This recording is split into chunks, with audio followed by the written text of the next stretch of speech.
제95강입니다. 동사물권 변동 그리고 물권의 소멸에 관하여 말씀드리겠습니다. 여러분 지금까지 쭉 얘기한 것이 부동산 물권 변동이었죠. 중요한 거죠. 근데 물권 변동에는 동사물권 변동도 있어요. 그런데 동사물권 변동도 사실 두 가지가 있어요. 법률 행위에 의한 것하고 법률의 규정에 의한 것. 물론 법률 행위에 의한 물권 변동이 동산에 있어서 중요한 거죠. 그런데 부동산하고 단적으로 비교한다면은 부동산 물권 변동에 있어서는 등기가 공시 방법인데 대하여 동산 물권 변동에 있어서는 인도가 공시 방법이라는 거 먼저 말씀드리겠습니다. 인도는 점유 취득을 말합니다. 예를 들어서 얘기할 때 내가 냉장고를 백화점에서 샀다 그랬을 때 그 냉장고가 내 집 안에 들어왔을 때 인도 받았을 때 다시 말하면 우리 집에 배달 받았을 때 그게 내 것이 된다 이 말이죠. 여기서 인도 태양은 모양이라고 말입니다. 애는 네 가지가 있어요. 현실의 인도, 간이 인도, 점유 개정, 반환 청구권의 양도인데 먼저 전체적으로 말해본다면 현실의 인도는 준법률행위입니다. 법률행위 아니에요. 현실은 사실행위입니다. 사실행위.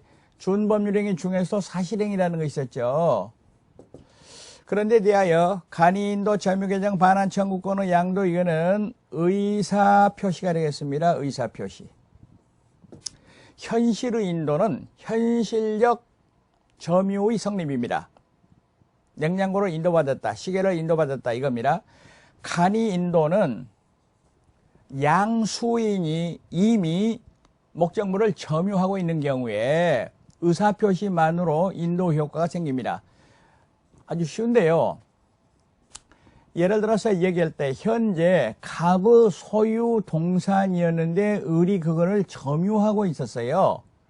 그랬는데 즉 빌려주고 있었습니다. 갑이 을한테 빌려준 그 동산을 을한테 팔아가지고 소유권을 이전시킨다 했을 때는 빌려 쓴 시계를 갑한테 반환하고 갑이 다시 판 시계를 을한테 주고 이런 거 안 하고 의사표시만으로 소유권 이전 효과가 생긴다 그 말입니다.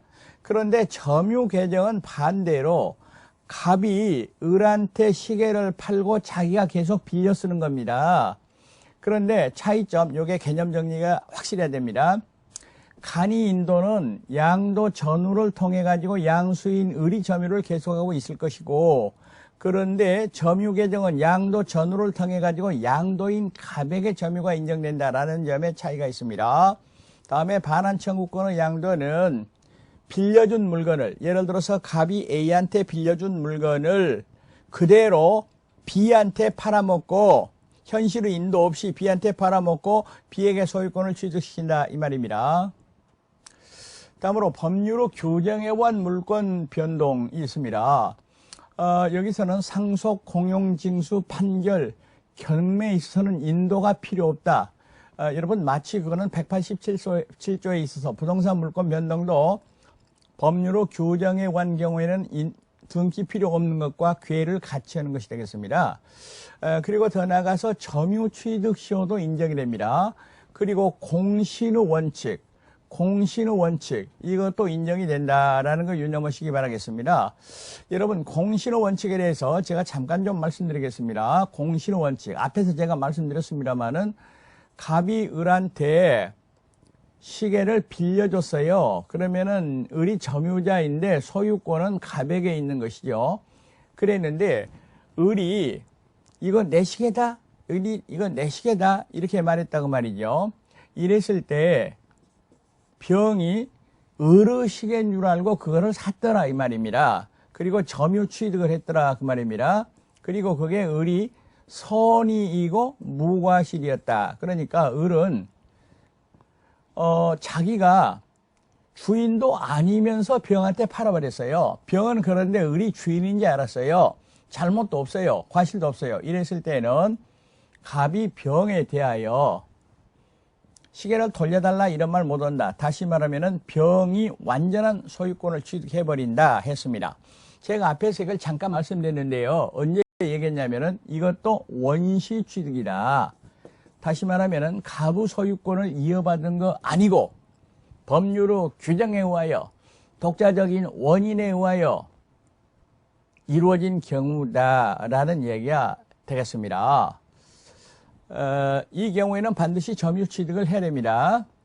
즉 이때의 점유취득은 병의 점유취득을 말합니다. 주의할 것은 병의 점유취득에는 현실의인도, 간이인도, 그리고 반환청구권의 양도 이 세 가지는 들어가는데 점유계정에 의한 점유취득은 선의취득의 요건이 되지 못한다. 네 가지 중 그러니까 현실의인도, 간이인도, 그리고 반환청구권의 양도 세 가지는 되고 점유계정은 안 된다라는 거 확실히 해두시기 바라겠습니다.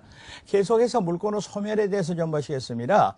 물권의 소멸 원인에 있어서는 일반적 소멸 원인으로서 다음과 같은 걸 들 수가 있습니다.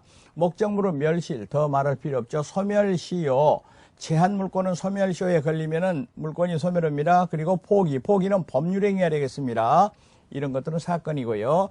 그리고 공용징수, 혼동. 여러분, 공용징수는 물권의 취득 원인도 되고 소멸 원인도 됩니다. 왜 그런가 하면은 예를 들어서 갑이 지금 토지를 가지고 있었는데 도로가 나가다 보니까 그 토지의 소유권이 국가로 넘어가게 됐습니다. 공용징수가 됐습니다. 이랬을 때 국가의 입장에서 보면은 소유권 취득 원인, 갑의 입장에서 볼 때는 소멸 원인이 된다라는 거 유념하시기 바라겠습니다. 그리고 혼동은 사건이고 절대적 소멸입니다. 이 중에서 아주 중요한 것이 이제 혼동이 되겠습니다. 혼동에 대해서 별도로 한번 말씀드리겠습니다. 물권의 혼동, 이 소멸 원인은 특별히 우리가 유의를 해야 됩니다. 여기서 혼동이라는 것은 양립할 필요가 없는, 두 개를 놔둘 필요가 없는 이 두 개의 물권이 한 사람에게 귀속하는 경우에 그걸 혼동이라 하고 그중 하나를 소멸시키는 겁니다. 그중 가장 중요한 부분이 소유권과 제한물권의 혼동이 있습니다. 소유권과 제한물권. 이랬을 때는 원칙적으로 제한물권이 소멸한다 이런 뜻이 되겠습니다. 예를 들어서 저당권자 또는 지상권자가 부동산 소유권을 취득한 경우에 원칙적으로 제한물권인 저당권이나 지상권이 소멸된다는 얘기입니다. 간단하게 지금 갑이 소유자인데 갑의 소유 토지에 대해서 을이 저당권을 가지고 있습니다. 저당권. 그랬는데 어떤 사유로 말미암아서 을이 갑으로부터 그 소유권을 취득했습니다. 사가지고 이전받았다, 매수했다 하는 경우는 물론이고 자기 아버지가 갑인데 죽어서 상속받았다. 이랬을 때는 갑이 저당권자가 곧 소유자입니다. 그런데 소유권과 저당권을 두 개를 놔둘 필요가 없어요. 소유권 속에는 당연히 저당권의 권동이 전부 다 포함되는 겁니다. 따라서 이때는 저당권을 소멸시킨다. 말소등기 없이도 소멸된다 하는 것이 제한물권, 즉 저당권을 소멸시킨다는 얘기가 되겠습니다. 그런데 여기에 대해서는 예외가 있어요. 예외 중에 첫 번째가 제3자의 이익을 위하여 필요한 때는 소멸 안 시키고 소멸 반대, 존속한다 그 말입니다. 그러면 예를 들어서 을이 지금 갑으로부터 돈 받을 거, 피담보 채권이 있고 또 그거를 담보하기 위해서 저당권을 갖고 있는데 저당권부 채권을 병에게 질권 설정을 했습니다. 여러분, 저당권부 채권의 질권이 설정되면은 그 질권의 효력이 저당권에도 미치는 겁니다. 그 뒤에, 그러니까 질권이 설정된 뒤에, 그 뒤에 우리 갑으로부터 땅을 사버렸다. 상속받았다. 하면은 원래는 저당권을 소멸시키는데 이때는 소멸시키면 안 됩니다. 질권이 소멸돼 버리기 때문입니다. 한번 보시겠습니다. 갑의 토지에 대하여 우리 저당권을 을의 저당권에 대하여 병이 질권을 설정받았습니다.